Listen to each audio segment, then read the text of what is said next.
Ladies and gentlemen, welcome to DirectXbox number 3. We actually had a lot of stuff happen. We're filming this as Gamescom is technically going on right now. I think day 1 wrapped up. Well, I mean, our time zones are off. I think day 1 wrapped up like an hour or two ago or something like that. But we were going to cover some of the Gamescom opening night live stuff as well as things that continue to break as we go along, since there's quite a bit of interviews happening there as well with some of the Xbox executives and such. So we'll be discussing that. But I do have joining me my co-host, Nate the Hate. Yes, it's great to be here for episode 3. We are officially a trilogy of episodes, and now we have nowhere to go but up. Yeah. We are headed for the stars. Made it further than I thought we would. Three episodes. So it's not bad. It's not bad. It's not bad. Thought you were going to get canceled after only one? I mean, it could happen. It could happen. This has actually turned out to be a fairly popular show with people. People seem to enjoy it. So I'm glad they're enjoying it, because it's actually a lot of fun to talk about Xbox and stuff, especially now because things are getting ramped up as what they're mentioning at Gamescom, which will... Some of these comments are very interesting, what they're setting up. We have some plans that they've revealed to us about how they're going to try to get around the CMA, which involves bringing Ubisoft in for some reason, which is, no one saw that coming. The Xbox 360 store getting shut down, and we have some covers or some jackets even for our Xboxes that we can pick up to go along with Starfield. So a lot to get into here, and I had a chance to spend some time with the Mortals of Avium, which, if all goes according to plan, there should be some of that on screen right now as we go through the episode, but I'll share some of my early thoughts and impressions on the game towards the end of the show. I think what we'll start with, though, Nate, let's get out of the way. Let's start with the Xbox 360 store shutdown. It's official. It seemed like there were some hints, and I think there was even it was almost like a little leak or something that got out there that it sounded like some of a listing went up that they were going to be ending support for certain 360 games in 2024. Now they've confirmed it. The store for the Xbox 360 specifically is shutting down. Anything you've purchased digitally, you can still re-download. Anything backwards compatible will still go with you to the Xbox Series and Xbox One and all of this, but they're cutting support. It came out 18 years ago, they said. They made sure everyone felt old. And it was about 2009 that they started allowing full game download and purchases. So it's technically been 14 years, I think, since the digital storefront was born, basically, for console gamers. It's not super old, the idea and concept of that. But what did you think, Nate, when you saw this announcement for the shutdown? It's an unfortunate end of an era, because I do remember when we were able to download full Xbox 360 games for digital purchases, because prior to that we could only download Xbox Live Arcade games, and those were small in size. So that shift to be able to download full releases was such a nice pivot for convenience, because it was, hey, it's a midnight launch. You don't have to go to the store. You can play the game at midnight. And that was a big shift, especially back in 2009. Still in college, you really wanted to save those precious times because you didn't want to drive to GameStop, get the game at midnight, have to drive home or to your dorm, then maybe start the game up between 12:30 or 1 o'clock. Being able to play a game like Gears of War 3 right away at 12:01, that was kind of a game changer, especially for competitive games. But there is a little disappointment here, because you feel as though as the industry has moved forward, as technology has improved, you would hope that they would be able to unify the stores so that even as the platform ages out, you'd still be able to access these 360 games, at least on the web storefront. So let's say you deactivate it on the 360 itself, but if I could go online via the browser and purchase digital Xbox 360 games that are still only compatible on the Xbox 360, that would be a nice benefit to the consumer. And for whatever reason, Microsoft didn't have that infrastructure in place to unify the storefronts like they have now with the Xbox One and the Series X. And hopefully, ideally, that is how it continues moving forward, that we never have a shutdown to a storefront moving forward as we get new consoles and new technologies. So that is one of those points of contention that you have to look at and say, was this simply one of those cases where Microsoft wasn't forward thinking back in 2009 to perhaps come up with a solution, way off in the distant future, which we are in now? Well, they spent that entire generation building these digital stores. Them and Sony did. So I kind of see that as a very transitional time period for the like Sony started their PlayStation store. It was a web browser that started up. It wasn't even built into the system. So it was them starting from scratch. Even Microsoft kind of, because the year prior you could technically go on a storefront on the original Xbox, but you had to use a disk, and all it did was then call to a server to kind of load its own like user interface and web page. So I mean, that was like we were just starting out. And then if you look at where we started from with the Blade system and stuff to the end of the generation, I mean, it was like a you could say a generational shift just for store and commerce and stuff when it comes to digital games. And then the Xbox One launched, and it was fully built out and ready to go. Same with the PlayStation 4. So the 360 time period, it just seems like it was never going to be able to stick around forever because it just wasn't compatible the same way. Right. It was the infancy of the digital era. And you can look back to the Xbox 360 and how it launched. It had what, like 20 gigabytes Yeah, that was of they hard had drive the space. yes. So they had like I think it was the Xbox 360 Pro, and then they had the Xbox 360 Arcade. The Arcade didn't come. Mhm. This is like the original launch. Or the Yes. core system. It didn't come with a hard drive at all. But then they had the 20 gigabyte hard drive next to it. By the way, the Mhm. 20 gigabyte hard drive back then, if you wanted to buy it separately, $100. That's right. Otherwise, you had to buy, I believe it was basically a memory stick. Yeah, they had like I think the biggest one they had for that was like a 512. I remember there was like a 32 and a 64 as well. Yeah, and that shows how much the digital market just exploded during that generation, that we went from a 20 gigabyte hard drive to the generation ending where you could buy, I believe it was a 256. Yeah, they had some of those slim drives. Some of them were like 500 gig. So Yeah, it that's got right. pretty ridiculous. Yeah. So I mean, you were also able to install games to your hard drive, and they basically Hmm. made the shift from we're going to sell you everything over the counter at the store to you can buy everything on the store and just download it. It's fine. Yeah, I mean, remember going into a retailer and buying those digital game cards, Hmm. which no longer exist. But it was this big shift for the industry because they recognized digital has benefits. It's just a shame that they didn't have that, foresight into, let's start this as our base. This is going to be our foundation for our digital storefront moving forward. And unfortunately, that's what's leading to these shutdowns across the industry. It's not just a problem with Microsoft. This is happening to Sony, Nintendo, all because the companies simply didn't have that infrastructure in place to unify the storefronts moving forward, even just for that web browser type of store. And it does feel as though these shutdowns are going to be a relic of the past. We're not going to encounter this issue moving forward. And that's a good thing in terms of preservation or even just accessibility of games, because we are going to lose quite a few games on the Xbox 360, though I know the counter argument to that has always resulted to, well, if you haven't bought the game in the last 15 years, are you going to buy it in the next 5? Mm. And yeah, I get that talking point. You've had a long time now to buy these games, but just the idea of you need an Xbox 360 to play the games. If the games aren't backwards compatible, how are you supposed to access these games in the future? You won't be able to. Well, my thing is, you never know when one of these servers could randomly get revived or the company have renewed interest in it. Because we saw that recently with something like what Shadowrun, the servers randomly got fixed. So I'm thinking of on that list, Gotham City Imposters is on there just as an example. You never know, something could happen with it and they could bring it back. But in this case, those are going to be just memories that I remember having Right. with the 360, where I was like, man, that was such an interesting Mhm. game at the time. But if I tell somebody about it 5 years from now, there's no way I can show it to them.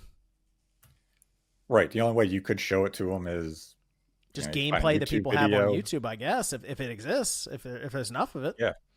I mean, and that's the curious thing, is that you would just hope that there would have been a solution where they could have again, shut it down on that console level, but being able to access games on the storefront on the web and being able to allow purchases that way, I think people would be okay with that because you can still access the games. It's just a shame backwards compatibility, as well as Microsoft has approached it this generation. They've done an admirable job. We're still not at 100% backwards compatibility dating back to Xbox 360 games.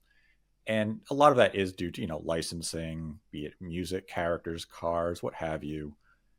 And this is just one of those results of backwards compatibility having those limitations due to, legal constraints. But I mean, it has to happen, unfortunately. But hopefully, this is one of those situations where we don't encounter this again moving forward. You know what game is awesome through back? Well, that's awesome on the Xbox 360 and technically the PlayStation 3, but it's never going to be backwards compatible. Is Stranglehold. Yeah, that is a great game. The game was sick. I played it during the Xbox 360 video when I went online with it. And I actually sat there and played it off camera for a couple of hours, just like that when I was supposed to be recording stuff. Like, this game is still really good. Yep. I remember if you bought the PlayStation 3 version at launch, it came with a Blu-ray copy of Hard Boiled. Yeah, it did. That was one of the big benefits of the PlayStation 3 is you would get enough space to do stuff like that on the disc. It's such a shame that game is not backwards compatible, though. It was one of the first games I actually had looked for on the Series X for backwards compatibility. I was like, oh, I'd love to revisit Stranglehold. Nope. Good game. Good game. Let's see. That's the Xbox 360 store shutting down July 2024. So if there's anything you wanted to get off of it, I would make that a priority. Get that done. Get the Xbox 360 hooked up. Has anyone made a comprehensive list of games that we will be losing access to due to the lack of backwards compatible versions, or even like remastered versions that came out on the current gens? Because there's some overlap where people say, oh, you won't be able to play this game. But like, yeah, but there's a native version. And then it turns into, but if you're an achievement hunter and you want to double up, like, there were comments, I think, on the VGC article that placed it at about a number, I think it was 25 games. I have to double check. There's a list that somebody made underneath of it, because they had a whole article that blew up online that was like 220 games are going to disappear, but people went through and cross-checked it and they were like, well, technically there's 25 that don't also exist on another platform right now. Okay, so it's like, yeah, it's a shame we're going to be losing access to 24+ games, but it's not a major figure at play here. Right. It's not like, oh, 1,000 games are going to disappear tomorrow. No, right. It's less than that, but it's still games disappearing. So, yeah, like Project Gotham on the Xbox 360. And in some cases, some of those third-party games are best on the 360 between that and the PS3, just because that's how that generation went. Yeah, so I mean, it is a shame that there will be certain games that are just lost to time. I believe Fight Night Round 3 is also another one. Okay, yeah, but like Fight Night Champion is backwards compatible. That game's pretty good still. Yeah, but it's not round 3. I guess. Champion's still good. Still good. Let's talk about Gamescom opening night live. This was about 2 hours. There was a pre-show as well. I didn't really pay attention to the pre-show. I'll be honest. It was pretty forgettable. Okay. Very low energy. Okay. Is that where Lords of the Fallen was? Because I went through the show a few times. People mentioned there was a trailer. I didn't see it in the main show. I believe so, yeah. Okay, there you go. Lords of the Fallen pre-show. Anyway, the showcase opened with Starfield. Live action trailer. People were asking, where's the marketing for this game? There you go. I think that's a good stage for the marketing. Yeah, it was a hype trailer. Definitely would catch your interest if you weren't too sure of what Starfield was. You've been living under a rock, or if you've been on Mars for a while. So that trailer would have sat there and said, okay, this has piqued my interest. I need to look more into it. And it's a great way to start off opening night live if you're Microsoft. You had your headline game coming out in just a couple of weeks be at the front and center of this presentation. So you're going to have people start to search for the game, and there's plenty out there, be it the animated shorts, the deep dive from June, lots of content for people to go on YouTube and search for and just just roughly a week from now, Yeah, we'll have bit of an reviews aside. dropping. I'm getting kind of hyped right now for Starfield. I'm seeing what some people are saying. To be honest, there was like 50 minutes of gameplay for the beginning. I looked into it a little bit. I'm getting pretty excited for Starfield right now. Like the hype is building a bit, week out. Yeah, the hype is building. I've been talking to several people who have been playing the game, Oh. and yeah, I can't share the impressions that they have given me due to NDA and all that, but very positive, lots of hype. It seems as though it will deliver on those promises and hype that have been circulating pre-release, and I can't wait to journey through the stars. And it's interesting, Nate. One of those. I mean, people are clipping things on Discord and all this. It seems like some of the stuff that's getting out there, because of course stuff is getting out there after how many review codes went out. Little to no bugs. Interesting.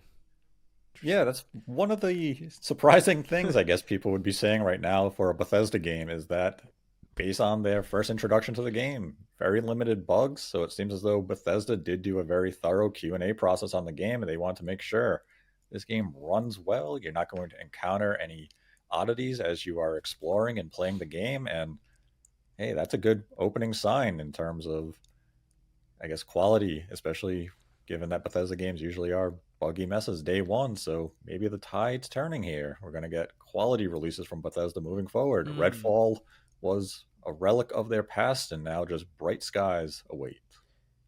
Next up, they had a guest on stage that randomly appeared. Is this something that Jeff's gonna have to deal with that? Because it happened at the Game Awards, right? With FromSoft and all that going up, accepting the award, and now it's happened again after the Starfield spot before Todd Howard came out. Guy just randomly stands up, seemingly out of the first row almost, walks up and mentions GTA 6 right next to Jeff Keighley, just right on the mic with him.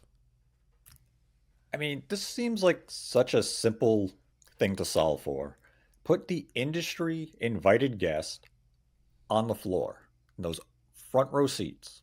If you buy a ticket because you're a public attendee, you can sit on the balcony, sit in the mezzanine, and you can't get access to that floor area. And unless they're going to jump off the balcony, John Wilkes Booth style, they're not going to be able to interfere with the show. You have to have better security, have better seating. You have to do something, because now you're going to have copycats every time an event like this occurs. And if Jeff cannot confront this head on, you potentially run the risk of, if you're an industry figure, you don't want to be on stage. Is someone going to run? Is someone going to attack me? Because, fans can be rabid. Why would you volunteer? Be like, yeah, I can't wait to present my game to you, Jeff. But is someone going to tackle me when I'm showing our new trailer? I saw that on Twitter a lot. People were concerned that something could happen if they went up on stage. But I think Jeff needs to stop making it look like so much fun to do. Like, it seems that the guy goes up there and mic, and then he gets kindly escorted off. I don't know. Is it the point where if you go on an NFL field, what happens to you? Yeah, you want you get annihilated. You want to see someone get annihilated. You want to have like Homer Simpson when he was escorted off the U2 concert, and then he's beaten up on the big screen. I feel like, I mean, once you go up there, you don't know what the person has or what can happen, in a split second, and that's usually why. Let's be real. These people usually get annihilated and beaten up by security because they are just going into it assuming the worst. I know Jeff is trying to keep it upstanding looking and professional, but I mean, the spotlight goes off of them. They're kind of like disappear into like the dark spots of the of the theater. They're brushing them off. Maybe show that you don't exactly get handled with kick gloves on the way back, right? Yeah, that's not just okay. We're just gonna kick. Yeah. It can't just look like, okay, we're just gonna kick you out the back door and you're not welcome to return. It's you might get a little roughed up. Not that we're advocating for violence. No, but you got to deter them. You got to be like, look, you can't keep coming up here. It's not fun. Like I said, people don't jump down and like, that's why they bring 60 some odd thousand people to the NFL games, and you very rarely have someone who runs down the field. When they do, I mean, a lot of times the cameras catch them getting annihilated somewhere, and it's shown. They're getting tackled by, and they'll laugh at it, and that's that kind of thing. So. Yeah, like you don't want to be hit by Ray Lewis on the field. No. And I mean, that's the thing. And you had the conspiracy theories on Twitter and social media saying, was this a staged event where Jeff was trying to recreate the VGAs and spark some of that discussion? And if it were a staged event, it's arguably the dumbest thing Jeff or the organizers of Opening Night Live could possibly concoct. Yeah, I don't think that's no, I don't think that's something that was staged. No, no, it makes no sense. Yeah, it's such an asinine thing to really suggest, and it can't happen again. If it happens a third time, I think the industry as a whole really have to sit down and say, we're not doing these shows unless you can promise us good security and you change the format. And I understand you want the public there because it's supposed to be an industry celebration for not just developers, but also the gamers and the community itself. But if you can't be trusted not to rush the stage to do something stupid, shut it off to the public. Make it an industry only affair like the Oscars, where it's just actors and actresses in the audience. The hell with the fan being there.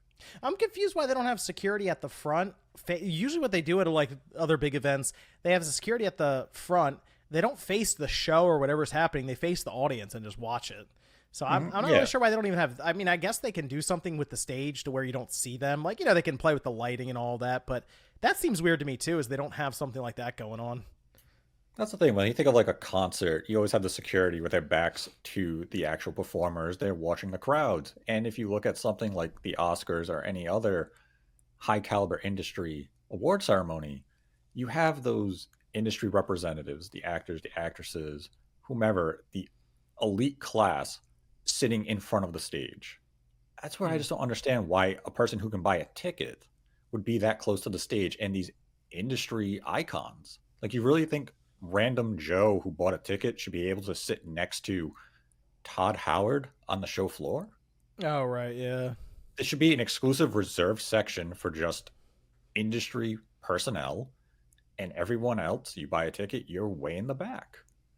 You're still there, but you're not going to, rub shoulders with developers and publishers and people of prominent presence for the show itself. It just seemed like the guy stood up and was immediately right next to Jeff. So I don't know. They gotta figure something out. Like, he stood up, walked right there without any issue, said his little thing about GTA 6, and then but there was another guy who walked up and put like his arms out, who didn't appear to be security, who just and like, is this guy part of it? If he's security, he walked by the guy who was talking into the microphone. So I couldn't tell if it was multiple people or if it really was just that one individual.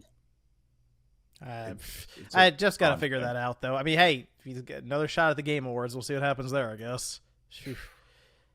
Let's see. We had Little Nightmares 3 that got announced for 2024.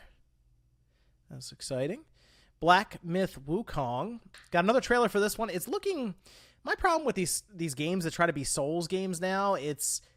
Elden Ring exists. That's already tough right away. This game we've seen for a long time now, though, so still no release date on it.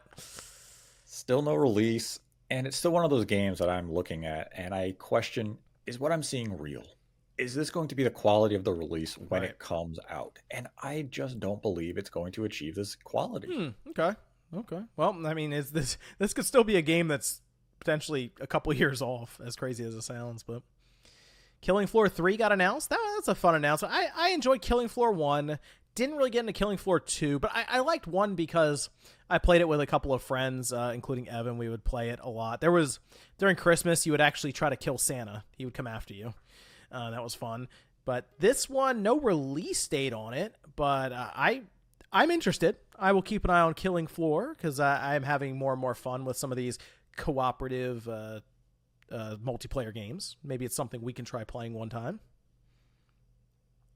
Age of Empires 4 surprise announce and immediate release on the Xbox consoles. Went into Game Pass right away.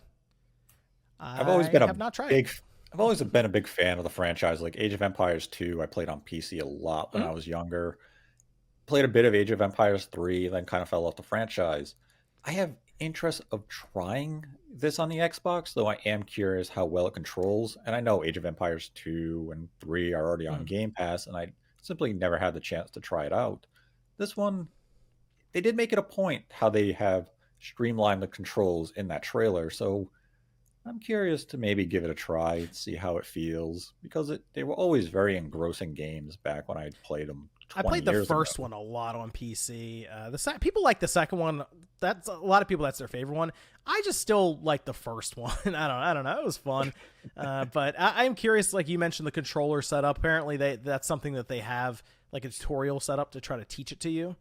But I just there's so many games. Unfortunately, for Age of Empires 4, it's falling by the wayside for me right now.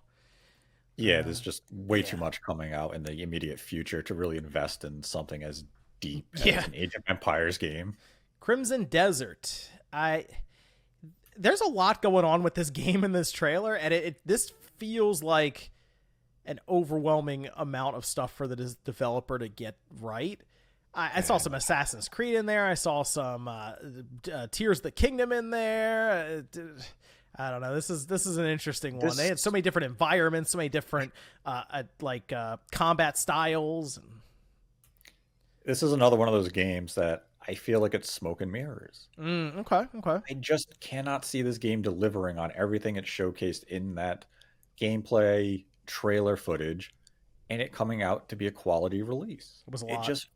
It just feels as though there's too much going on. It feels as though we saw a very curated trailer that they wanted to highlight specific things that they were able to put together flawlessly for the sake of the presentation. But when it comes time to actually playing the game, you're not going to be able to achieve half of what was on display. And we've seen this time and time again from some of these Chinese and Korean developers where they showcase this amazing trailer and then the game either never comes out or does not match the quality which they had showed originally. Well, Hopefully it can deliver, but right now I approach it with great hesitation. Payday 3 trailer with Ice-T as his own heist. Hey, we're going to be playing Payday. Hey, we're going to be playing Payday 3. That's going into Game Pass day one. We will be playing Payday 3, but that particular sequence really didn't do anything for me in terms of like selling me on the game or anything. I'm already in. You know, we played the beta and all that. That was fine. It's Game Pass. We're gonna play it, see what it's about, and if it's has the hook that Payday 2 does, but with the better controls and more modernized play style, I'm in. That's all I need to hear. So, yeah, I mean, the trailer definitely it showed some encounters of how they were taking down SWAT teams and such, and we had some struggles with SWAT teams where they just kept massacring us because they wouldn't die, but we also didn't have leveled up weapons and such. But the trailer felt like a pretty standard pre-release trailer. Let's get some hype. We're going to show you exciting sequences, but it largely was just a case of, yeah, the game's coming out pretty soon. Looks cool. Okay. Assassin's Creed Mirage. I think I've seen enough of that. I'm just ready for the game to come out. That, of course, got moved up. It's coming out the 5th now of October. So, yeah, I mean, it looks like a great return to Assassin's Creed, but it's definitely one of those cases of I've seen the game enough, just come out. Yep. Tekken coming January 26th. Once again, I'm reminded that I'm just not into fighting games, and I wish I was sometimes because some of these fighting games, especially now, look super high quality, and Tekken looks good. Tekken looks great, and kind of like you, I'm just in that point of I enjoy a good fighting game. It's always been the price that kind of brings me pause of whether or not should I invest $60 or $70 in a fighting game, and there's just too many fighting games coming out right now. We just had Street Fighter 6, and we're going to get into another fighting game on the list pretty soon. And I mean, Tekken looks fantastic. Visuals, the combat. I kind of like the idea that they're going with the arcade mode being a kind of like an esport tournament. Mm-hmm. I like that idea, but it's just one of those cases of I don't know if I can invest myself in a fighting game right now or come January 2024, given just the release schedule of games coming out. I don't know if I can really sink the time into a fighting game right now. Call of Duty MW3 trailer with some gameplay. They mentioned there's going to be open world zombies, but they also said that they're going to have open world like level design almost. Like it's more open-ended for the campaign, which is interesting. And they did say that the multiplayer maps are all from Modern Warfare 2 from 2009. I do want to point out that they have been teasing this a lot in trailers, and they kind of did it again, where it looks like they're going to tackle the no Russian level in Modern Warfare 3.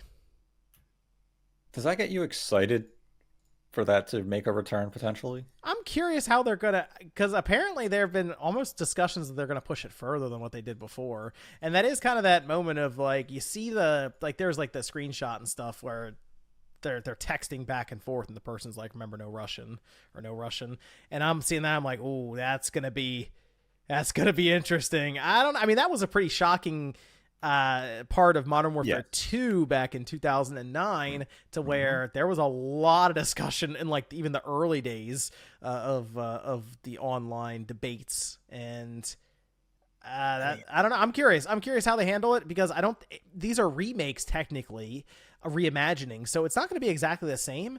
I'm curious what it's going to be like, because it almost seemed they teased it not necessarily in the airport, but on the plane. So you think maybe it's going to be a hijacking? I kind of think that's what's going to happen. I think it's going to be a hijacking, yeah. I mean, it's going to be curious how they approach it, because at the time, as you said, it was a shocking moment. No one expected that in a video game. So now if you're trying to recreate it, you've already set that expectation or that level of what are you going to do to surpass this? Can you surpass it without feeling kind of, cringy? And if they can approach it well and it can be a genuine, wow, I can't believe I did that in a game, or I can't believe they really went that far in a game, you run a risk where it's going to be, high risk, high reward, or is it going to be you went a little too far with it? So it's going to be interesting how they approach it. But how do you feel about the open pathway for the campaign? Because when they showed the campaign sequence, they didn't really showcase any of the options of, oh, you can approach this with stealth, or you can go in guns blazing. They just showed the typical Call of Duty trailer of, I went in guns blazing. Apparently you can go through a level and just not alert anyone, I guess. I'm curious how they have that set up in terms of like the path that you take through, and how you go about that. So you can use kill streaks too. So I assume they have ones that's like there's probably a counter UAV, but like set up so that it helps you through on like the passive run or something where you try to sneak in. That's interesting if they reimagine the old Call of Duty game, bring it up, and they're like, oh yeah, now the levels are open-ended and you don't have to kill anyone. You can just sneak Sam Fisher style through it. Yeah, if done well, this could be a real game changer for the franchise to give people that level of options and, customizing how you play the game. I'm just curious whether or not they're going to actually succeed in that, because you and I had played Call of Duty Modern Warfare 2, where we had to do a mission of try to do it a bit stealthy and not alert the guards, and we had silenced pistols killing people half a mile away from the compound, and they were alerted. Yeah, they knew where we were immediately. And like, it didn't make any sense of how is this even possible? So maybe that particular mission, wasn't thought of in that way, the way we were approaching it. And now this is going to be a conscious design choice of theirs to say you can do this in a stealth manner, or you can just go in full on aggression, typical Call of Duty style. But it's going to be an interesting thing to see if they are successful in employing that type of design, because if they are, it gives it replay value and it gives it a new chance to kind of redefine itself, because Call of Duty, in terms of campaign at least, has begun to get a little stale, where people really are just playing it for the multiplayer. But way back in 2009, even before that, people were playing it for the campaign, and that's why No Russian was such a monumental moment for video games, because people had played that sequence. And now you can look at achievements and trophy percentages, and the majority of people aren't touching the campaign anymore. They're just going right to the multiplayer, or Warzone, DMZ, all those multiplayer options. So let's see them spark that interest in the campaign once again. Yeah, I agree. I think it'll be interesting to see what happens. We're not too far out either, right? It's in November, so we'll see how that goes, and how Warzone, I assume that gets a refresh or revamp or something. Let's see. A couple of announcements we'll go through. Just stop me if you're interested. Nightingale, early access, February 22nd. I looked at the game. I still don't really know what to make of Nightingale, so I'm not sure. Sonic Superstars, though, coming October 17th with online battle mode. That's exciting. I'm on board with Sonic Superstars. Yeah, it looks like a nice little fun party mode. Definitely a surprise there. And I mean, it looks like a quality Sonic game. Hopefully it delivers. Sonic, interesting though, right? 3 days before Mario and Spider-Man. Yeah, talk about timing. Yeah, Ooh. busy week by the way in October, and again more games piling up in that month. So whew, there's a lot of stuff happening in that like 6 week run, just end of September going all the way through October into November. Sonic Frontiers, they also had an update for that. New story, new playable character, challenges, and they showed Supersonic. That's still later this year. And I mean, they didn't really show us much in terms of how this new DLC chapter is going to really be approached, but I believe you can play as Tails and Knuckles. Oh, that's cool. Okay. All right. So it feels as though this is going to be the true ending to Frontiers Mm-hmm. as opposed to the ending we got. Unfortunately, like I had platinum the game. Mm-hmm. I then sold the game, so I no longer have access to the game. But maybe I'll pick it up Oh. for the cheap and Wow, you just play it. I platinum mean, Sonic free. Frontiers? Really? That's I, interesting. I did. Wow. It wasn't hard. What spurred that? Oh, okay. I was gonna say, what made you do that? It was Interesting. pretty much just one of those platinums where you just had to play through the game and you could get the platinum. The longest, most tedious part of getting the platinum was Mhm. you had to level up your speed to maximum. So I Oh, had to manually hit yeah. That's the thing. the X button I like can't believe 99 times. how did no one in QA realize that that's a problem when I, they first released the game? That's weird. I guess I never fully leveled up Sonic I guess not. Yeah. because that was the longest part, just sitting there saying, yes, spend the thing. Like, come on. Expeditions, a Mud Runner game, 2024. I have not gotten into those games. The Crew Motor Fest, September 14th. They're going to do a free trial for the first 5 hours of the game. Neat. I never really No got love into for the Crew crew. Motor Fest. Okay. Never got Well, into the crew, and we have Forza coming out yeah, a that's month true. later.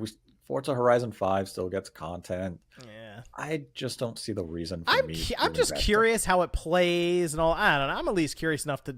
I might give it a download, just check it out for a couple hours, at least take advantage of that trial. I'm just curious what exactly it entails. Cyberpunk 2077 expansion trailer coming September 26th. I'm gonna make an attempt to go back to Cyberpunk for this. I'm interested. See, it looks interesting, and where I'll give CD Projekt Red credit is they stuck with it. They have earned back customers' goodwill with the effort they have put into Cyberpunk at this point. They didn't quit. They continue to refine, improve it, and them now coming out with this expansion chapter that looks to be quality. Hopefully, it launches quality. If they've been able to learn from the mistake that they made with launching Cyberpunk 2077 back now a couple of years ago, and we can get quality from them once again, Mhm. bravo, because they had to earn back our trust, and they seem to be doing that with their recent efforts. They said they're gonna have a lot of the stuff that they've worked on for this expansion in terms of like the quality of life stuff, upgrades for the game itself. That's gonna be a free update as well if people own it already. And that's great gift, to the consumer because they did launch in a really rough state, and they've been putting in the time and the effort to earn our trust back. So, hey, bravo to you. I'll give them that much credit on that. They didn't quit. They stuck with it, and they've done right by the consumer. It's been a while since I've played it, and I just did one of the endings, and I was like, that's enough for me. But it was like 46 hours, I was thinking, the game on the PS5. But I'll check it out. I'll check it out when it drops. Mortal Kombat 1. The trailer shows Sindel, as Sindel, Raiden, and General Shao. Not to be confused with Shao Kahn. I mean, Mortal Kombat 1 looks fantastic. It looks great. Sindel had a move that I'm sure had a lot of people go like, "Oh, okay." There was a move where she rips your legs apart, and that was rough. Hey, it happens. Yeah, the game looks good. I do kind of like the story setup where they have Raiden representing Earthrealm and all that with Liu Kang kind of mentoring him just about. So a bit of a change there from the previous timeline. So I'm curious how this. That's the nice thing about this. I know they've rebooted it, but I genuinely have no idea what the story's going to be. Whereas before, when they went back through Mortal Kombat 1 through 3, when they did the other reboot, you kind of understand what's going to happen. I have no idea what's about to happen here. So this is interesting. Yeah, we can get some surprises and who knows, some twists and turns in that story. But Mortal Kombat 1 definitely looks to be a winner. And this is probably going to be that fighting game that I can justify buying at launch and immersing myself in that story. The only thing, and it's really a complaint just from my end, I wish they didn't show so many fatalities in the marketing. I love Oh. playing these games and discovering the fatalities for myself and being, wow, look at that as I was playing it. Seeing it in all the trailers has kind of taken away a little bit of that wonder of, Hmm. ooh, what's the fatality going to be for this character? Like, oh, I've seen it. We had Aura History Untold. That's 2024. And Alan Wake 2. That was the closeout. They showed us the new release date that they had talked about previously, October 27th at the end. Alan Wake 2 looks pretty good. So it is still a shame they had to move it because clearly they realized that they were just in a bad spot in terms of the number of games around them. I think October 27th is a good place for them, though, right at the end. And it's closer to Halloween. Like, I don't know, it all kind of works out. It still feels as though they're kind of in a rough spot. There's still a lot of competition around it, even if it's not the same week. I mean, now you're not the week of, you're the week after. I do feel as though they could have bought themselves a little more time. Yes, it's a spooky type of game, but Resident Evil 4 and Dead Space came out earlier this year. Dead Space came out in January.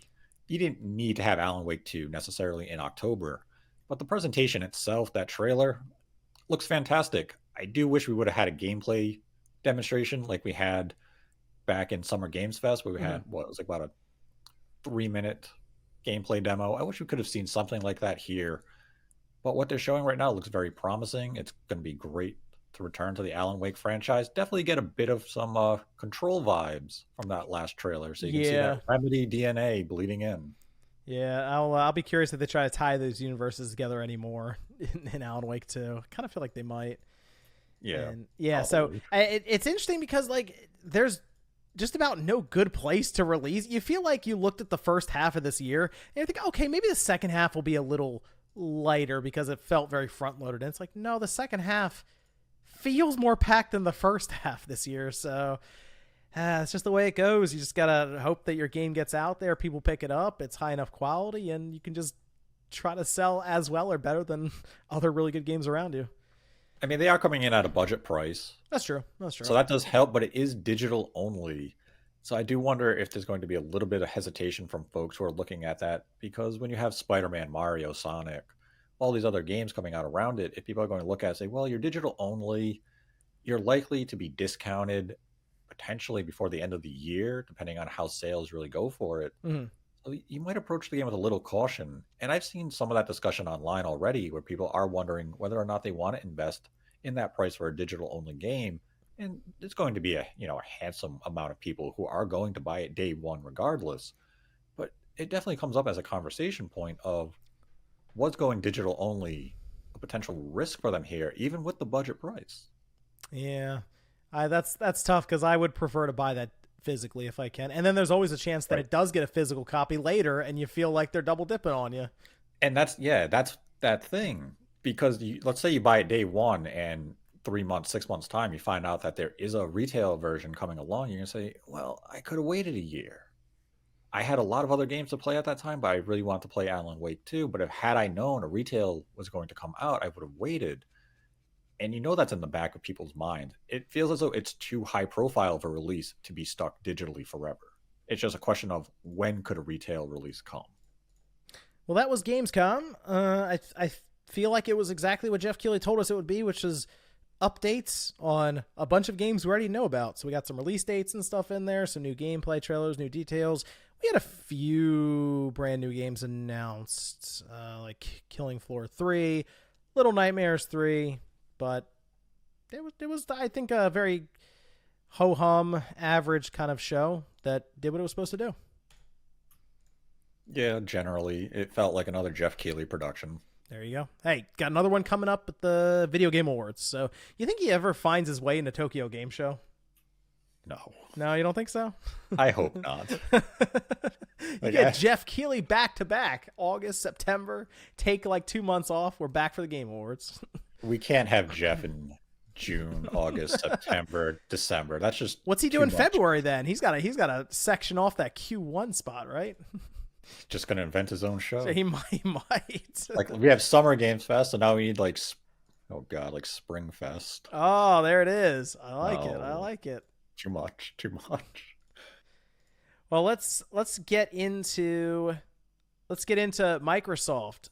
They're set to spin off game streaming for Activision Blizzard, and this a lot of this coming down to the CMA, obviously, but this is a move they're going to make globally, just outside the EU, and they are going to basically license the rights to Ubisoft. So Ubisoft will be paying Microsoft to then distribute their own licensing for Activision Blizzard games to other companies, and they'll be able to then also license it out to non-Windows platforms if they'd like, which means Sony could technically approach Ubisoft and get licensing to have Call of Duty as a streamed game in PlayStation Plus Premium if they would like. This was one of the most out of left field announcements I've seen in a long time. Yeah, it's definitely something that not many people were anticipating to see appear on their, news feed. And it's kind of a brilliant move by Microsoft because it does alleviate a lot of those concerns the CMA had expressed. And they're saying, hey, we'll distribute these as basically a third party. And we have no problem doing that. Anyone can request them. We will license them to you for a fee. And as you mentioned, Sony, if you want them, you can have them too. Here's the rate. If you're willing to pay for it, we'll gladly give it to you. We're not going to hold these as an exclusive on our Game Pass xCloud service. We are free to distribute them across any streaming service there is. So there can't be any complaints to come against it that Microsoft is having a monopoly on their streaming services via the cloud. They're more than willing to give Activision Blizzard games on any service that wants to have them. Imagine being Ubisoft and falling backwards into that deal. It's like, oh, okay, we license Call of Duty now. All right. What's interesting about it, apparently the verbiage, Ubisoft can technically license those games to Microsoft, which is very weird to think about. But Microsoft doing a lot to appease the CMA.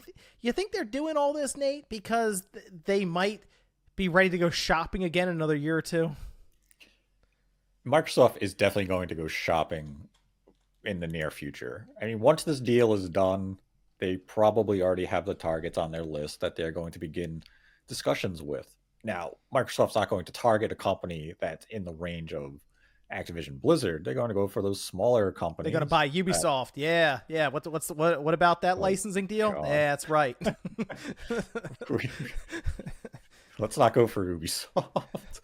But they're going to shop around for smaller companies. Maybe, let's say a cap of $2 billion, like the Bungie-sized companies, where there's going to be limited regulation on them because they're not big publishing houses. But Microsoft, their spending spree is far from over. Okay. They're going to continue to shop around, and don't be surprised if in the next 2 to 3 years they close another couple of deals. Well, what's interesting though about this is I do wonder if Microsoft is just cooling off a little bit on the cloud gaming side. It kind of feels like it. With a deal like this, it's like you feel like they go kicking and screaming to hold on to everything they can about cloud gaming because of how much they've built up like around this with their subscription service and their infrastructure in Azure. And it's just like nonchalant, like, oh yeah, here you go. You'll let Ubisoft handle it, whatever. Yeah, it's kind of, they are approaching it in a little more of a lukewarm way than it felt as though they were doing it just a year ago. Now, whether or not that is a direct correlation due to the CMA and how they had those restrictions placed for their cloud service when it came to this deal, or if it's truly Microsoft is viewing it as it's a great complementary feature, but we know it can't be primary, and we're recognizing that. So, we're still invested in it, but we're not as invested in it as maybe the public thought we were 12 months ago. Is it going to be weird if Sony shows up with their Chronos service that does 4K 60 streaming or something, and you can stream your own purchased games, as in they don't have to be in a subscription service, before Microsoft gets past like 1080p in the xCloud beta? Yes. Yeah, I think that would be a very odd turn of events. Well, Sony is set to launch that in Q1 next year, so I don't know if Microsoft's going to bust out of nowhere and say, hey, we're ready to roll 4K, let's do it. I mean, I could come back to that point of Microsoft really just viewed it as such a complementary feature that they weren't really thinking that far ahead of like, okay, we're going to do the 4K stuff. But even for Sony to come in on it and say, okay, we're going to make this a big deal. Do you really think Sony's going to remain that vested in it beyond those opening few months, because we've seen Sony do stuff like this before, and then they launch the product and they're like, yeah, it's out there now. What's next? I don't know. I do wonder if their new handheld, that PlayStation Portal, will eventually open up to being a streaming device as well, and all of a sudden you can just buy the $199 PlayStation handheld and it'll play your PS5 games without needing a PS5. I mean, I'm sure there are discussions at Sony where that is a hopeful target because it makes so much sense. And it would just be that, cheap entryway into the PlayStation 5 ecosystem for them. But I would imagine the infrastructure and just the testing required to make that a reality is probably years away from actually coming to fruition. I just mean that seems like that put a lot of pressure on Microsoft then to be like, wait, we're the cloud company. How is Sony like jumping ahead like this? I don't know. It would seem weird to me. The optics would be very odd. Oh yeah, the optics would be baffling, and that would probably be an episode that we would discuss it of how did Microsoft fall behind in their own initiative that Sony seemed to have no interest in until very recent. We'll keep an eye on the situation. Yeah, something to further watch as developments occur. But we did get some more information out of Gamescom, as it looks like Microsoft is... It seems like they're setting themselves up. Originally, they said that they had aspirations of having 4 big games per year, 1 per quarter, essentially. And now we have Phil Spencer saying at Gamescom, no longer an aspiration, now a plan. Okay, so we have Starfield coming up. We then have Forza, Call of Duty. Sure, let's say because the cloud streaming thing, the CMA is supposed to come back with a response on or before October 18th. Yes, there's a chance that paperwork signed and Microsoft just happens to own Activision Blizzard a week before Call of Duty comes out or something, I guess. But realistically, next year Call of Duty will be something that you go, okay, yeah, that's obviously part of Microsoft. But they seem to be lining themselves up, and in fact, Stalker 2 got a revised release for Q1 2024. We know that's a big push for Microsoft alongside of them to have that in Game Pass and put it next to the Xbox brand. Hellblade, that's also coming up next year. Avowed.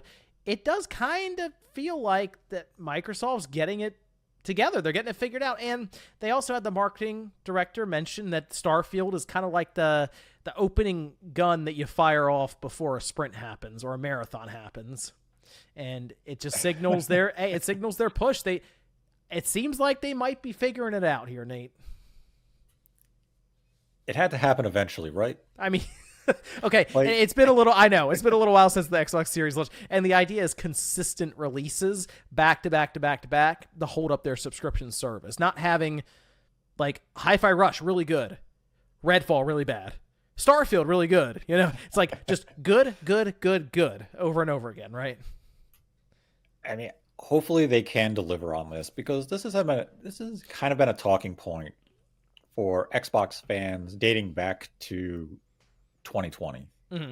We've been waiting for Microsoft to finally leave the starting line. And when Halo Infinite was delayed, people were saying, okay, it's going to begin in holiday of 2021. Halo Infinite came with Forza Horizon 5. Horizon 5, fantastic. Halo Infinite, little rough out of the gate, has since really gained solid footing. Took a lot of time, took a lot of patches, but it has recovered. Then we went into 2022, where we had nothing in that first half of the year. People saying, where are the games? And we got Pentiment in the second half. Fantastic game. If you haven't played it, play it. And then we came into 2023 with hope. Maybe Redfall will deliver. It didn't. Hi-Fi Rush, surprise, fantastic release. And now we're right on that cusp of Starfield coming out. And we have Forza right behind that. And then, as you mentioned, we have Hellblade 2, Avowed. We have this large list of games coming out in the near future to finally look forward to. And if Starfield is that starting point, where the Microsoft car is finally ready to leave the garage, that's fantastic, because we have been waiting for this moment this entire generation. And I mean, these games have been in development now for years. We saw Hellblade 2 way back in 2019. It took a long time for Microsoft to really kickstart this generation, far longer than anyone would like. But it does feel as though they're ready to release games at a brisk pace. And ideally, all these games are quality because we have a lot of development studios internally at Microsoft that we're still waiting to see some of their games, like the Coalition. Where is Yeah. their next game? It's I been a while since Gears of War 5. I feel like Coalition shows up and actually like really impresses people with what they have. Yes, we know their talents with the Unreal Engine. We saw a glimpse of what they can do with Unreal Engine 5 when they worked on the Matrix demo with Epic. So Yeah. we know whatever they're working on will be using. Unreal Engine 5 will likely utilize all the bells and whistles the engine has to offer. And if it's Gears of War 6, it could be a visual feast for people. It's just a question of when will we see the game? When will it come out? And that's kind of been the question with Microsoft this entire generation of when are these games coming? And now, as we approach September 2023, it feels as though we now know when these games are going to be served. It just took nearly 3 years for the games to be fully cooked. But if this is when the generation truly starts for Microsoft, fantastic. We're going to be feasting for the rest of this year, 2024, 2025, 2026. And then we're probably going to be on that cusp of a brand new generation come 2027. And ideally, Microsoft has games when the next generation comes and they can have those ready early on. But I They think gotta we have start a making them lot to look now. forward to. Yeah, they kind of have to sit there and say, okay, you shipped your one game. All right. Start next gen development, Xbox Series XXX.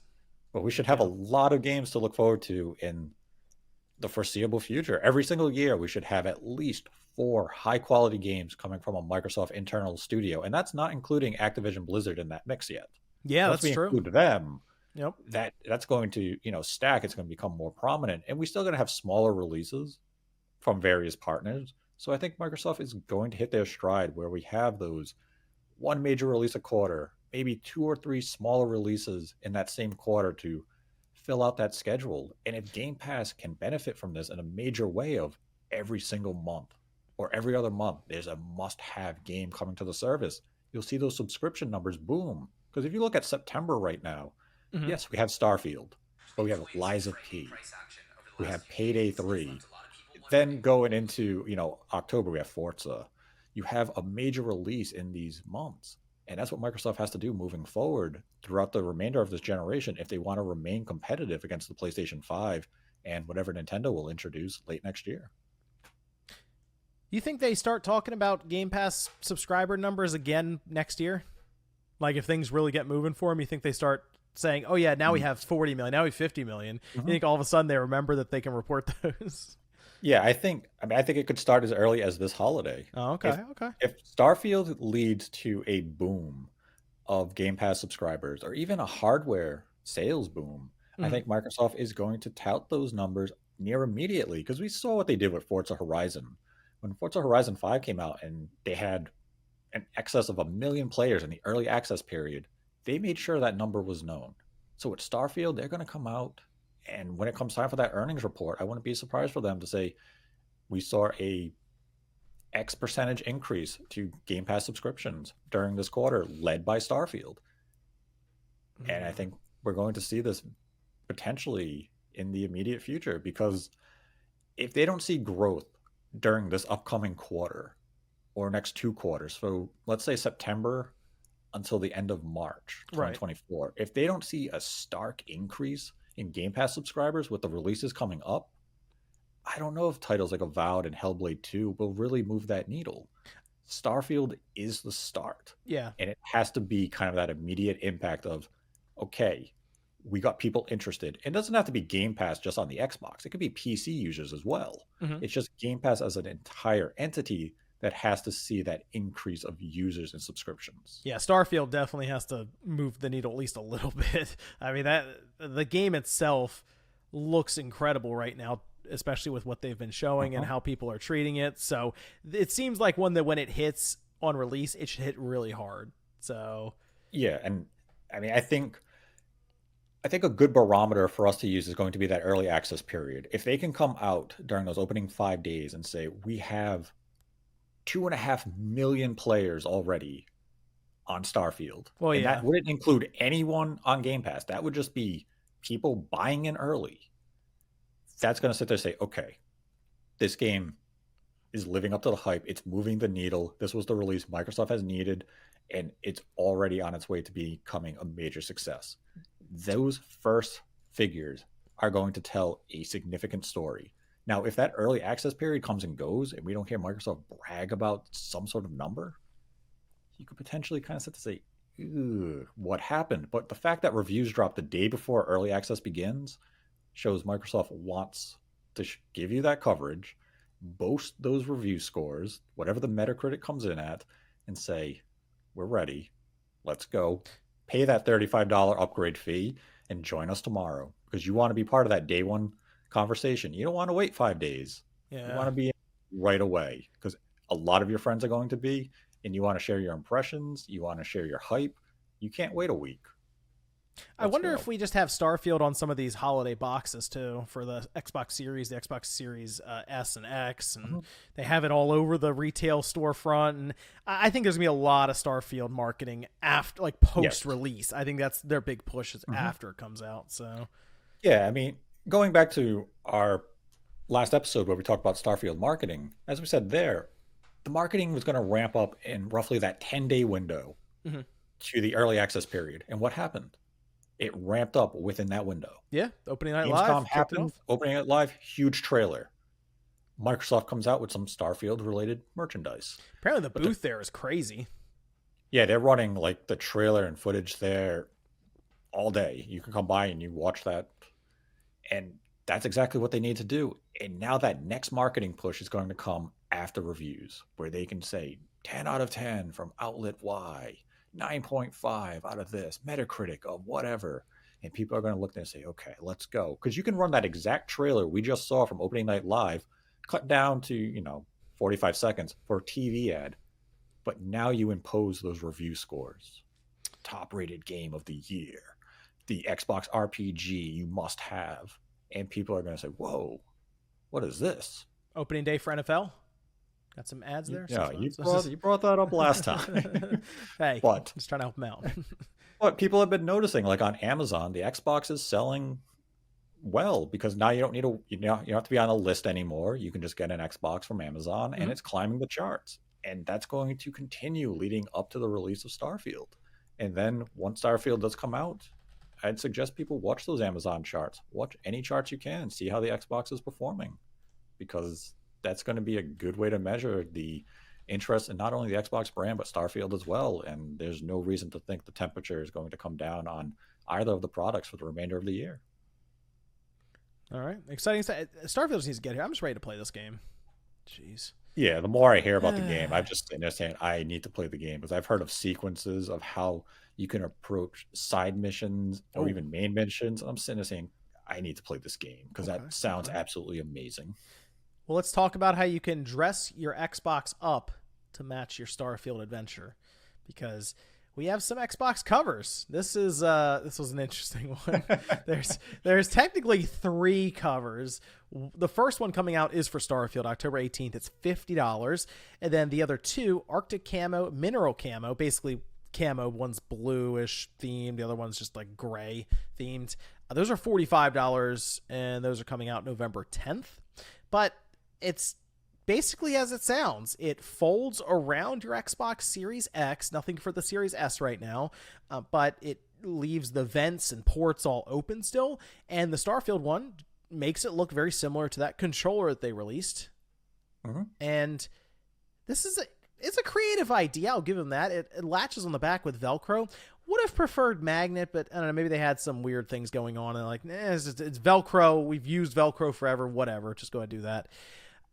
I need to get one of these covers like in my hands to tell like the quality and the feel to it, because they say it has like this fabric texture kind of to it, and I'm picturing like the folio case for the Surface, since Microsoft, they make the Surface tablet. That's kind of what I'm picturing, but it folds around completely. I know this was gonna get in some back and forth on social media, some memes and stuff being played on it. I think this is a fun idea.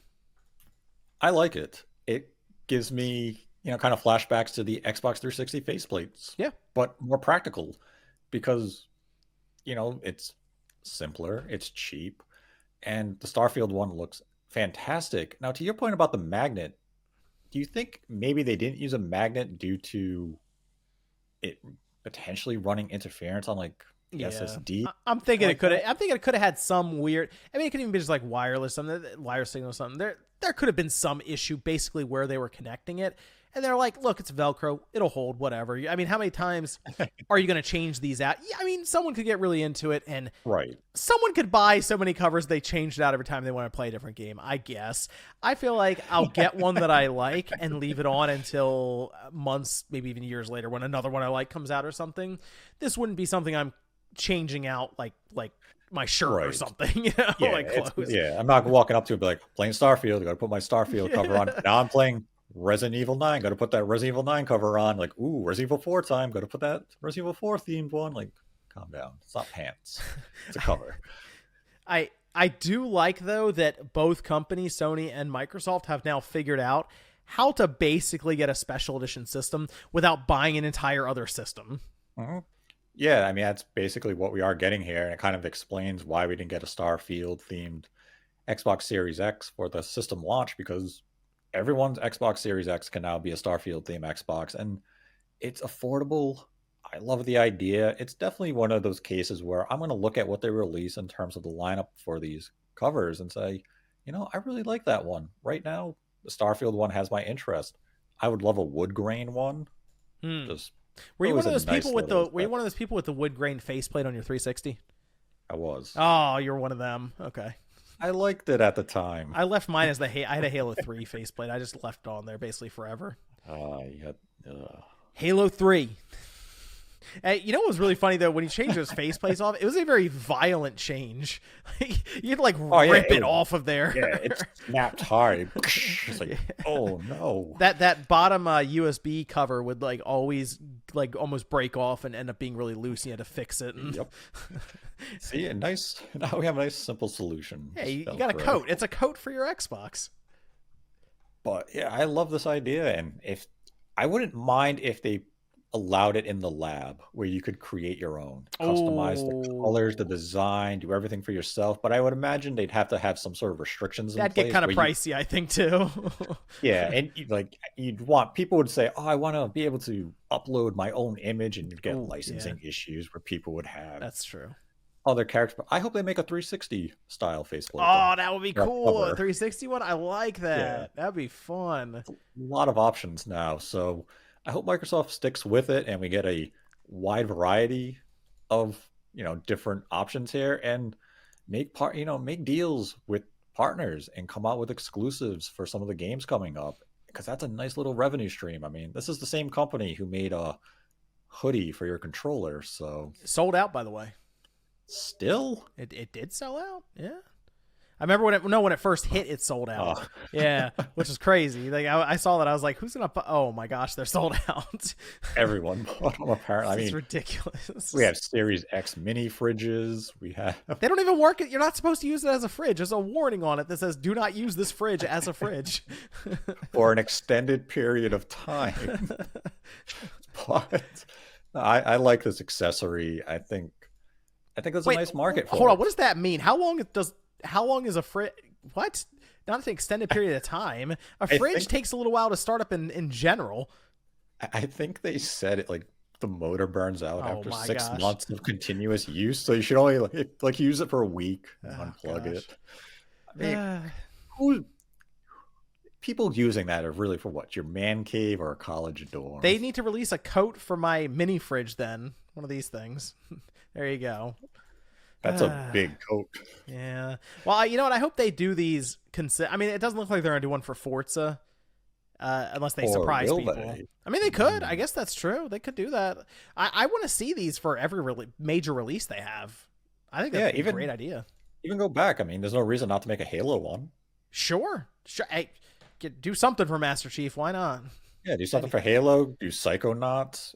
Do Yeah. any of the IPs under your control? Do Ori. You could do so many now, and there's a an market Ori for one them. would look cool.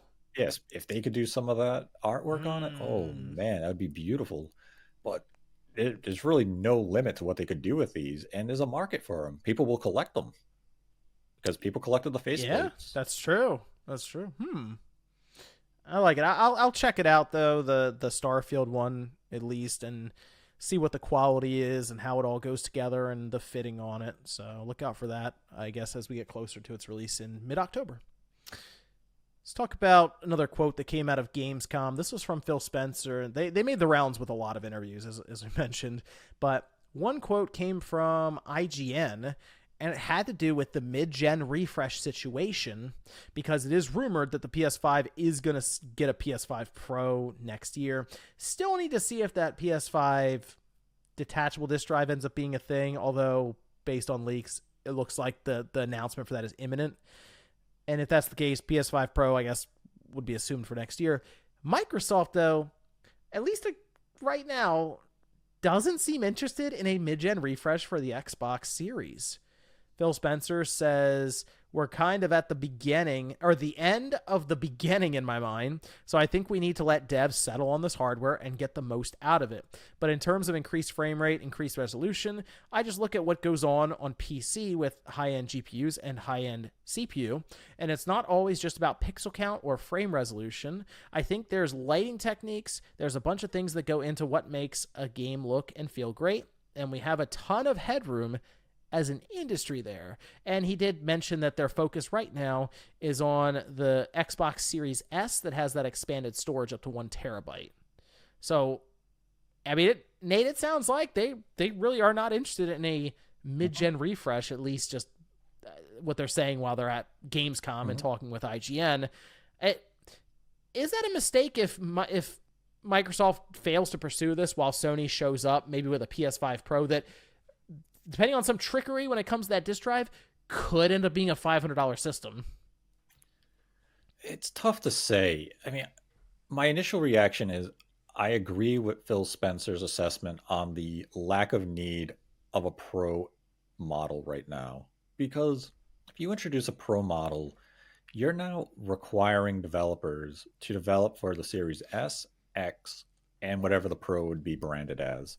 And we already have the stories and the reports of developers running into issues with the Series S. Do you really want to burden them with a third development profile for your brand?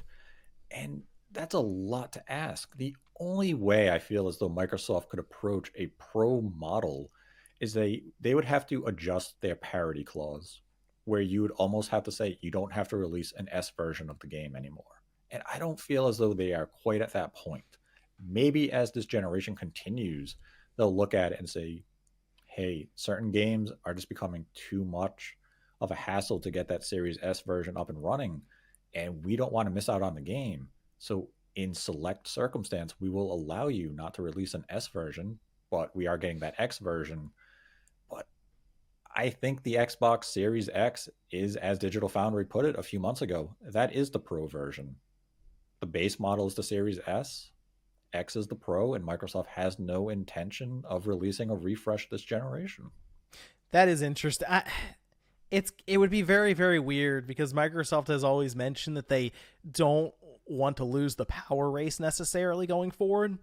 And then Sony has a PS5 Pro, and it's the same price as the Series X. That would be a weird looking situation.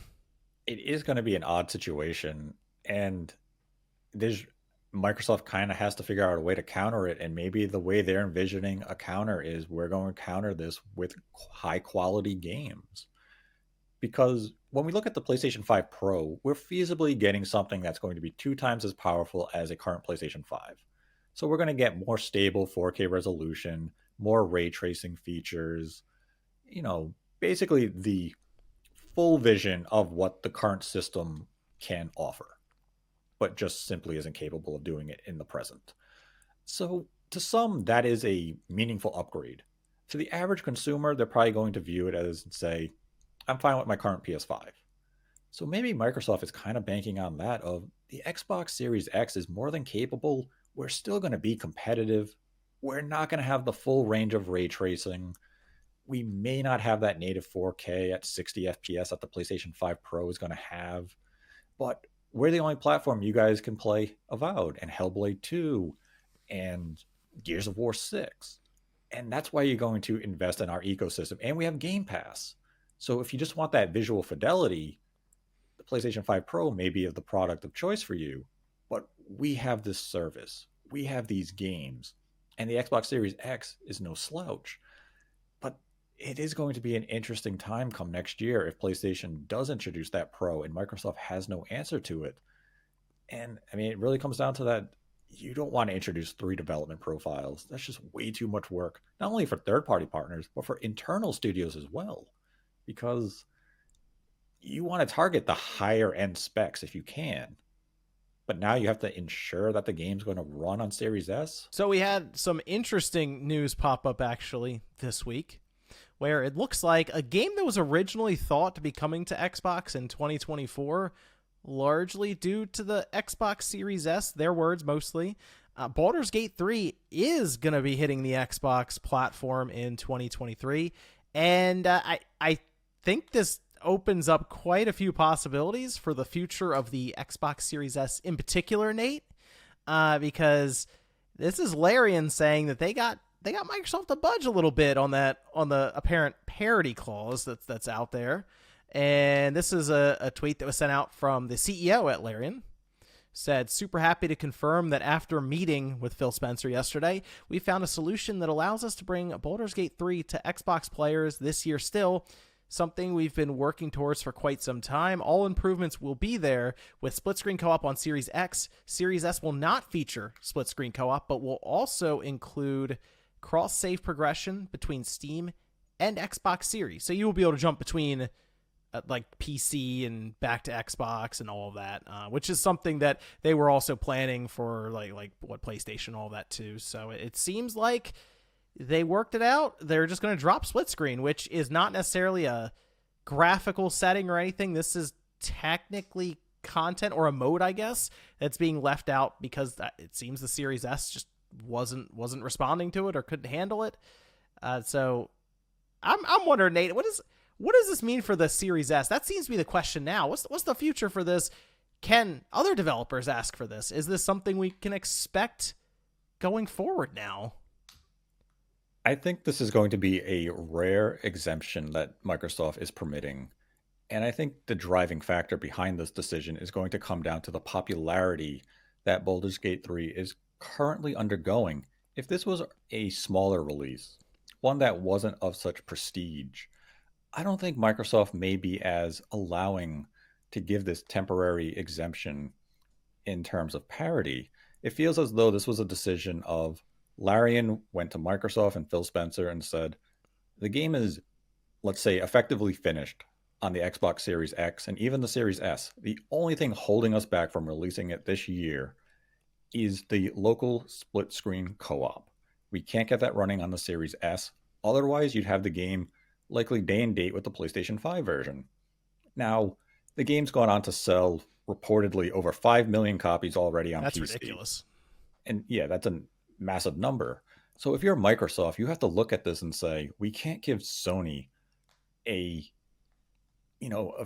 reasonable large size of essentially a timed exclusive holiday release window. Yeah, it's a holiday release. You don't want to give Sony that type of opening. So you're looking at it saying, okay, what can we do here? And it seems as though maybe Larian just sat down with Microsoft and said, if you give us this one-time exemption, we can launch the game on your platform this year and, everyone can be happy. The thing is, we don't know the specifics of this deal. Was this an exemption with plan to patch in local split screen co-op to Series S down the line if they eventually can get it working? Kind of like we touched on 2 weeks ago in the last episode where I suggested patch it in later. It's not a game mode that a sizable percentage of the player base is going to utilize, so why hold the game hostage over such a trivial feature that not many people are going to use? And I understand where Larian is coming from, where they want parity across all versions. This is an important aspect to their game and, in their vision. But ultimately, I think the right decision was made here if you're Microsoft and Larian of let's get the game out. If we can patch in this feature at a later time, that's fine. Parity would still be there. Now, to the point of what is this going to do for the future? Are there going to be repercussions with other development partners where if the Series S version is just not running up to par due to a game mode or such, I think it's still going to be a case of a few examples here and there may get this exemption, but I don't think it's going to be a commonplace feature moving forward. Okay, so you don't think we'll see more and more of this, maybe even ramp up a bit to where you're just missing out on different features for the Series S because it's either not feasible or it's maybe not even something that that developer or publisher wants to attempt for the money involved in maybe developing for that specific SKU. You think this is something we're going to see like let's just say GTA 6, they want to do some kind of split screen mode and they're like, the Series S just isn't handling it. That I assume is a case where Microsoft's like, all right, go and drop Right. it. Okay. Yeah, I think that would be a case that they would say, okay, we'll allow you to do that. That I feel like if I was like a mid-tier to smaller developer, that would kind of rub me the wrong way, to be honest. I mean, I think it's going to come down to the project in question. If you can present reasonable case of, hey, we're trying our best, we just can't make it happen. Look how ambitious our project is. Look what we're trying to do. And then Microsoft can come in, maybe they lend some assistance, and then they can say, you're right. It's not coming together on the Series S. We will grant you this one-time exemption as well. But I think you really have to present a strong, meaningful case, because if you come in with some mid-tier game that it's not going to sell all that well, Mm-hmm. Microsoft probably isn't going to be all that concerned about delaying the game on their platform. Baldur's Gate 3 is just too big to ignore, and had the game not hit this massive level of popularity, we probably would have seen it be delayed on the Xbox until 2024 for this feature to be added. It's just that the game is too popular and Microsoft cannot allow Sony to have it on their platform for 3-6 months without a competitive edge. Do you think them making it known that the Series S was a problem, and do you think that maybe got Microsoft a little pressured as well on their side? Because there was a lot of discussion around the Series S, especially with Baldur's Gate 3 being pointed out as the series. Like they said, the Series S is kind of the issue right now. Split screen's not coming together on it, so we got to delay it to next year. There was quite a bit of upheaval online about this. A lot of people saying, well, who cares about the Series S, basically, which is interesting because the Series S is technically the majority share of the Xbox Series sales right now. It's like 55-45, 60-40, something like that. You can't really say no to that audience necessarily completely. Like the game has to be there in some form. Right. And I mean, that's where this move is smart. Is the Series S audience is still getting the game.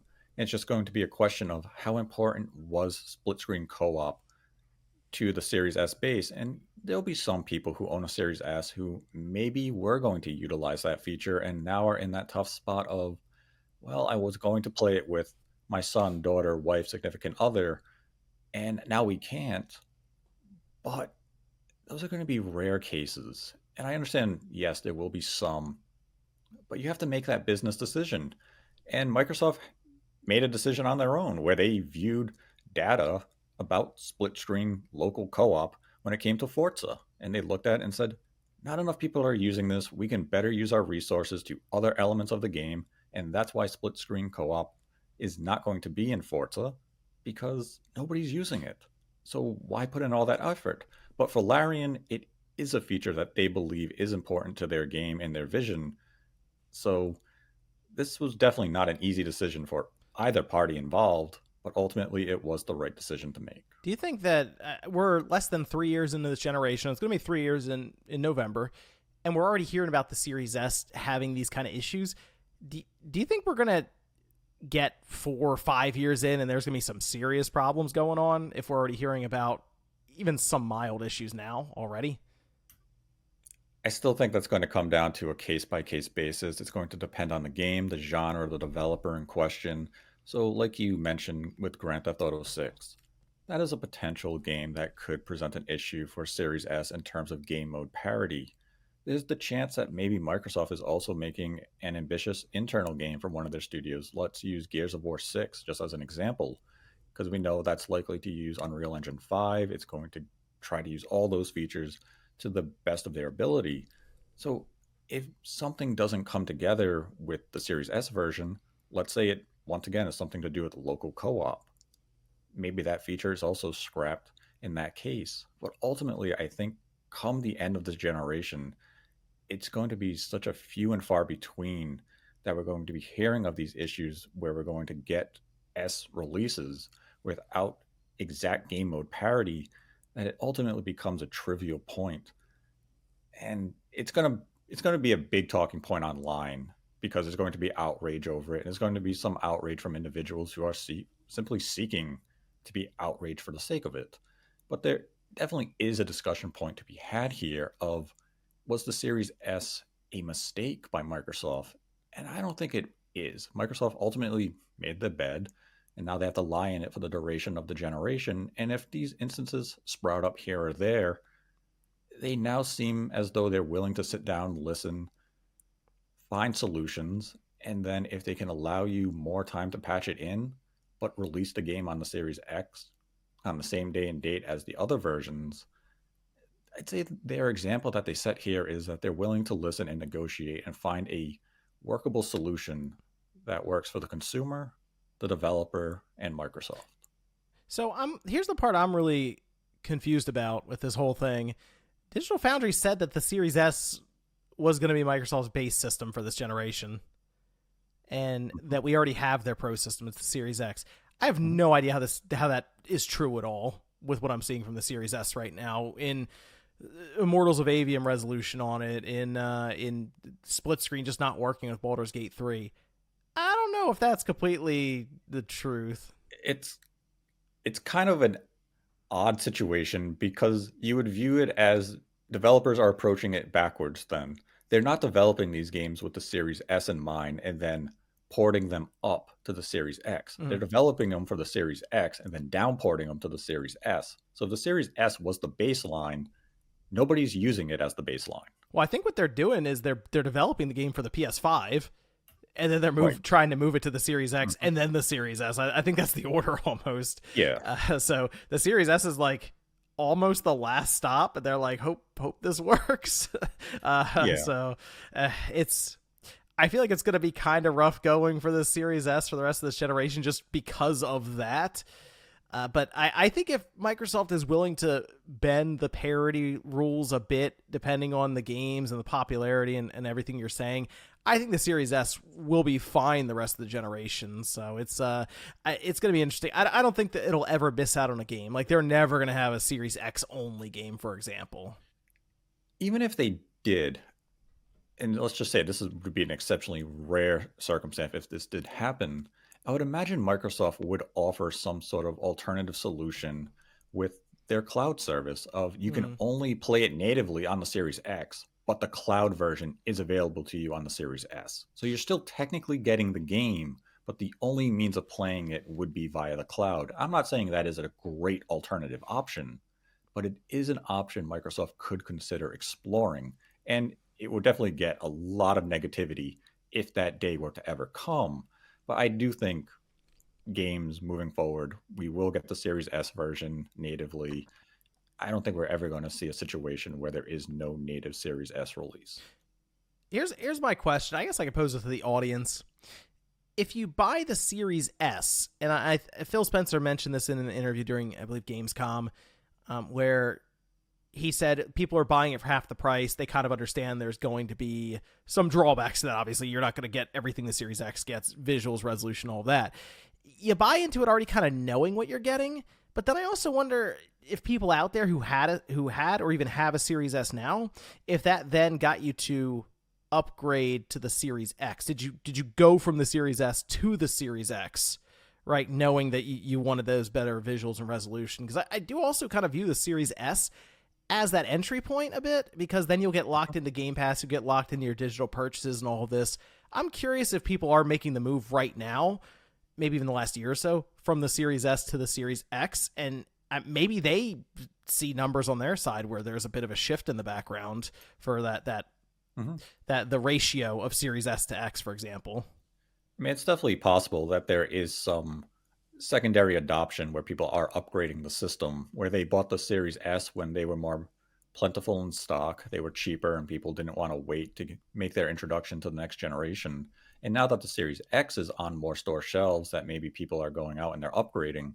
And if Microsoft can track that data, it would definitely be a point for them to observe and keep in mind, because if that install base of the Series S begins to dwindle, they could make a pivot late in this generation where maybe certain decisions are made to favor the X over an S version, but that's really a hard thing to say if, that will happen, because you always have to keep that Series S in mind. And I mean, really, it's hard to say how the generation is going to unfold moving forward, but I think the Series S will still be a pivotal point, a strong pillar for Microsoft moving forward, because they can still give this price drops. I'm kind of curious if Microsoft tries to do what they did with the Xbox One generation, where they kind of refined the Series S, where we had the Xbox One S, Mhm. which had a slightly increase of CPU and RAM and such. Could they do it with the Series S here? Maybe address that RAM issue, but you still run into that same problem where the base Series S right now would It, be a it still exists. potential constraint. Now you have Yes. now you have three SKUs to develop for, like three different hardware configurations. Mm. I So mean, yeah, it wouldn't really solve any issues. yeah, I mean, I think that's one of the reasons Phil is so. I mean, it sounds like he's very against the idea of a mid-gen refresh. I I almost feel like you just want two different configurations for your hardware per generation, and they already have two. Mhm. Yeah, they just kind of did it a little differently than what we typically see of a higher end premium refresh come 2.5 to 3 years into a generation. Instead, we had them both right at launch. It appears as though maybe Microsoft came in a little too low on that baseline with the Series S. Had they just gone a tad higher, we wouldn't be having the issues that we're seeing with Baldur's Gate 3.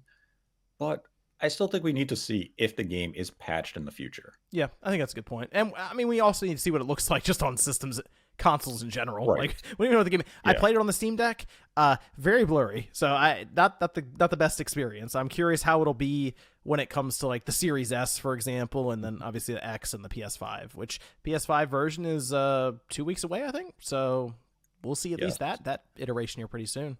I mean, I'm definitely going to be curious how well local split screen co op runs even on the PlayStation 5 when it launches. Because if this isn't a smooth experience, even on the PlayStation 5, you can kind of make that case of, okay, I understand why it struggled on the Series S, but you could also counter that saying it doesn't run well on the PlayStation 5, so why was it such a big deal when it came to the Series S? So I think that's going to be a conversation point when we get to see how it looks and runs on the PlayStation 5 in just a couple of weeks. But I do want to present one question to you. Mm-hmm. Now that we know it's coming to the Xbox this year, when do you think the game's going to release? I got probably first week of December. I think it's Okay. just gonna make it into the year. Wow. I think like if they were going to push 20. I think they're like, can we get it in this year if we do it right now? I mean, I guess it could be like the last week of November. I have it like, I mean, them pushing it to get it in this year. Wow. All right. I was thinking the last week of September, first week Really? of You think they're going to October. try to push it in October? I don't know if I'd push that thing out in October. Do you see how much stuff is in October right now? I mean, I think you get it out as close to the PlayStation Eh, 5 version as you can. I guess, hey, if they can get it out in September, basically like it's coming out in the next 30 days, essentially, I mean, go for it. I just figure they still have a lot of work. I assume they still have work to do to get this thing done because their original plans were we got till 2024. We're launching the PS5 version soon, but hey, maybe it is ready to go right now. And they're like, you know what? We can take that split screen part off of the Series S. We're good to go. Let's do it in September. Sure. Yeah, I I'd think be interested. that's going to be an interesting thing to see when the Xbox version does release. Because if it is close to the PlayStation 5 version, then you kind of get that narrative of they were finished with this game, and the only thing that they were working on was that local split screen co op that they could not solve for. And now they have a little bit of extra time. They don't have to worry about sitting on the game. And ideally, Microsoft can continue to aid them in finding a solution. And hopefully, a solution does come, You know even what? if it is in You six know more what I'm also months. interested about, Nate? Does this reinforce the need or the necessity of trade shows? I feel like this was an in-person meeting that got it done. In the sense of business, yes. You always want to be able to sit down if you are an industry figure and have these meetings in person, because this was likely a situation where Larian sat down with Phil Spencer, could show a demo to him and say, this is what we're dealing with. this is what we can't sell for right now, but here it is on the Series X. Here it is on the Series S without the split screen active. The game is quality. It's running fine. We want to bring this version to market as soon as we can, but it's being held back for this one feature. What do you want us to do, Phil? And Phil can look at it saying, you know what? You're right. Screw it. Bring it to market. Let's go. He probably made that decision right at the table. Oh, 100%. Right? Like Yeah. that's something you're not going to get out of Summer Game Fest, right? That's I was just putting that point out there for what E3 was supposed to really be about, right before it spun off into consumerism stuff. Yeah, that's the importance of GDC. That was the importance of E3, where console manufacturer heads could meet with publishers and developers, and they could see vertical slices of games. They could get pitches. They could sit down with meetings with other developers and say, what do you guys need from us in terms of hardware support? What do you want from our upcoming system in terms of tech? Tell us, and we're going to listen to your feedback. Once it went to this more consumer-based E3, where they want to sell tickets and they had thousands of people who had really no right being there, just flood the show floor, you still had these meetings in private, but it began to lose that importance. So GDC and other things had stepped up. And then you had COVID and Zoom meetings took precedent for a couple of years. But these are the types of in-person meetings that the industry was built upon, and they are still very important for a company to relay information, make demonstrations, and show that, hey, we are doing things. We just need to have that opportunity to sit down with you, have that in-person conversation, and make things happen. And with Larian being Belgium-based, right there next to Germany, this was the perfect opportunity to have Phil. Yeah, they were both at Gamescom. Have it. They're both right there. So they set it up with the CEO, walked into the room, and I mean, it's potentially a month after that. I mean, you think it might even be September. The game comes out on Xbox. It's solved. So just throwing that out there. 1 point for live events like this. So, but yeah, Baldur's Gate coming out on the PS5 September 6th, and we'll keep an eye out for that Xbox release date that is now going to make it in 2023. I do want to move to our final thing for today, and that is Immortals of Avium. Because I have been playing this, and I played a bit more than I even figured I would, just because I was kind of messing around with it a bit, and then it's an initial tutorial phase for it. But then it just kept going, and it's just more and more tutorials. And eventually it opened up to me. And, you know, I'm having some fun with this game. I am. It's Call of Duty with magic. That is the best way to describe it. You have different weapons in the sense that you have these bracers kind of around your wrist that then go up to like your hand, and it basically channels your magic. So you have one that's more of like a shotgun blast, one that's like your typical, I guess your standard, almost like assault rifle kind of, if you're just comparing it to Call of Duty. And then you have one that's basically your minigun. And you have like a grappling hook. You have the ability to block stuff with like a magic shield that you get. You have your ultimate moves, double jumps, hover, and all this stuff is being taught to you as you go through. And the thing that's kind of weird about this, and we just talked about the PS5 Pro and the Xbox Series X and mid-gen refreshes. Unfortunately, this is a game that kind of makes the case for it, like it being needed. It's from Ascendant Studios. This is their first game that they've made. They were founded in 2018.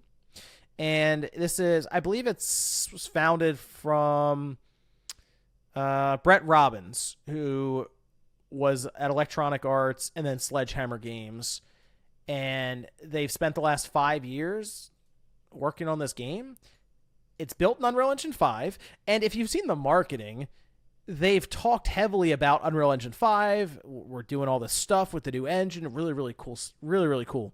So when you hear that, you kind of think like next gen visuals, like as the way I'm seeing the marketing and stuff for this. This is one of the softest looking games I've ever seen, Nate. Like it is distracting at times where I'm like, whoa, what is going on here? Like, you know how you have that dithering that comes off your character if you turn the camera too fast or something in certain games? That is constant in this game. You don't even be moving. It's just happening. And and I'm playing on my monitor right here. It's a very sharp monitor, has high refresh rate, G-Sync, all these different things set up, and it's noticeable even on a smaller screen. And so I then plugged into my larger, like 65-inch screen, all this, and it's like, wow, this game quite blurry. I don't know the resolution that's operating at, but I feel like when someone like Digital Foundry looks into it, it's going to be like that headline on a forum post or something, how shockingly low it is. Apparently they're using FSR 2.0, and even that is not cutting it right now. Sounds like maybe they went a little too heavy on utilizing everything UE5 has to offer. Well, they wanted to keep it at 60 frames, which I get because it's a faster paced game. As I mentioned, comparable to Call of Duty with magic. You are moving around a lot. You're strafing, you're dodging, you're firing magic everywhere. You're switching between spells consistently. All that's happening. So they wanted to keep it at a very responsive frame rate, which is fine. But there is no option to say, you know what? I would like better visuals. Let me change over to quality mode. The only visual option they have is a colorblind mode. That's it. Well, I like that mode. Oh, I know, but like you go in the menu and it just takes up one slot at the top, and there's a bunch of blank slots below that. So I don't know if they had stuff and they're like, nah, we can't do that or something. This is a game that I would be interested in putting on a PS5 Pro. It's it sounds like a game that needs a little more hardware to really utilize all the features that they were gunning for, and the Series X and the PS5 just aren't equipped to really fully realize that vision, unfortunately. But a little too ambitious. I see the pull of this game. Like, you're going through, you're taking out a ton of enemies, which right now they all still kind of look the same. Like, not a lot of enemy variety. But now I'm to the point where I'm jumping around to the different worlds and areas that I've been to before, and the new areas they pull me to. So you kind of go through, and then you unlock older areas with new abilities that you get. You have like a skill tree. You have gear to pick up and craft and upgrade. So they do have some stuff around customizing your character as well. So they lean into some of the RPG elements. The story, they're playing it up as in a bunch of battle mages on one side trying to take on another faction, and you're literally called the Immortals. That's the faction that you've joined, and it's Avium. Probably guessed that, but it's the story hasn't really grabbed me as much yet. You basically take control of a low-level recruit who I assume at this point is going to work his way up and save the world. So there you go. Sounds like something you'll probably put on the shelf when Armored Core hits your system in the next day or two. I would like to play Armored Core a lot, actually. I'm kind of looking past this to that, but I will admit, after like 3 or 4 hours of this game, it's catching me a little bit. Like, I see the pull. I'm interested. It's about to get crowded very quickly here soon. So it's about to get tough. I mean, hopefully they can patch the game up a few times, and maybe if it goes on, discount later on this holiday, it could be something that people look into. Yeah, they got to work on that image quality, because I have a hard time believing that that's just Unreal Engine 5. Like, it's too much for these systems. I don't know, because I know Fortnite is using Unreal Engine 5 and stuff now, and that looks fine. So could be a bit unoptimized to it. Yeah, it could be unoptimized, and I don't want to say rushed, but they wanted to get it out before the rush of games in the second half, and this was really their last window of opportunity to get it in. So it's like, okay, it's not exactly where we want it, but we can get it out now, so let's do it. We can patch it in But the they next delayed it couple of once. months. They delayed it a month. May have needed another month. Oh my gosh, I just realized I'm on the Series X. I wonder what this game looks like on the Series S. Ooh. I've heard it's very rough. Oh gosh, okay. So. Well, it's a $70 game. I see the pull, but it needs some work. So I would recommend holding until you hear otherwise, as in they've been patching it and it's improved. So that's a shame. It's Ascendant Studios, like I said, their first game, and it genuinely feels different than other stuff coming out of EA. So there's that. Yeah. Little creative juices flowing from EA. Well, it's EA Originals. They just publish it. And most likely they do this so if they find that diamond in the rough, or that gem, they can then probably buy out or become more involved with their next project. But still, it's Mortals of Avium. Looking forward to the PS5 Pro so I can check out it again then. And that is DirectXbox number 3. Those are all our topics. I do want to give a shout out again to John O. John O is a big supporter for the Spawncast Network. He's actually part of the executive producer tier, and he's been around for a while for the channel and the network, so big shout out to John O. We have all kinds of cool stuff going up on the network actually right now. It's over on patreon.com/spawncast or just spawncastnetwork.com, where you can become a supporter, star supporter, or even just a thank you tier if you just want to come by and support the channel and the initiative here. We got GoldenEye, we got DirectXbox, Ask a Developer, and we're going to have some interesting stuff for you guys to be talking about with Nintendo coming up too. So exciting stuff there. Thanks everyone for joining us. That is episode number 3, and we will be back, I'm sure, with I don't know. I think there's a game coming up soon. I think something's happening with Xbox soon, right? Star something. I think so. Something Star. Yeah, I don't something know. that begins with Star. Yeah, I think it's well, a field. I'm excited because the next time we get together, we'll be playing Starfield. So that's exciting stuff. And then after that, we got Forza coming up. So you guys want to keep an eye out. Coverage all over the place. It's going to be fun. We'll see you guys then.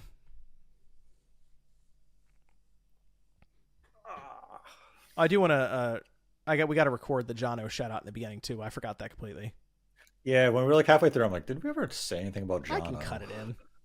Like, I don't think we did. I want to give a shout out to John O, who is a big time supporter, actually part of the executive producer tier over on the Spawncast Network. And you too can become a star supporter, an executive producer, a supporter all over on spawncastnetwork.com, patreon.com/spawncast as well, where we have all kinds of stuff going up and you can support the show. Let me try that again. I need to write down a spot for this that we can just kind of pass around for all the different. Yeah, just a generic thing. Let me see. Let me bring those tiers up. I was going off memory. Oh, there we go. Okay, cool. Membership tiers. DirectXbox is made possible by the good folks over on patreon.com/spawncast. I want to give a special shout out, though, to John O, who is an executive producer over on the Spawncast Network. He's been with us for quite some time, supporting the different channels and the initiative here, which we actually have a lot of stuff going up over on the Spawncast Network. So go check it out, become a member, and enjoy some of our recent dealings with GoldenEye, which went as well as it sounds it did, and Game and Talk, as well as a new Ask a Developer coming up. That's spawncastnetwork.com. Check it out.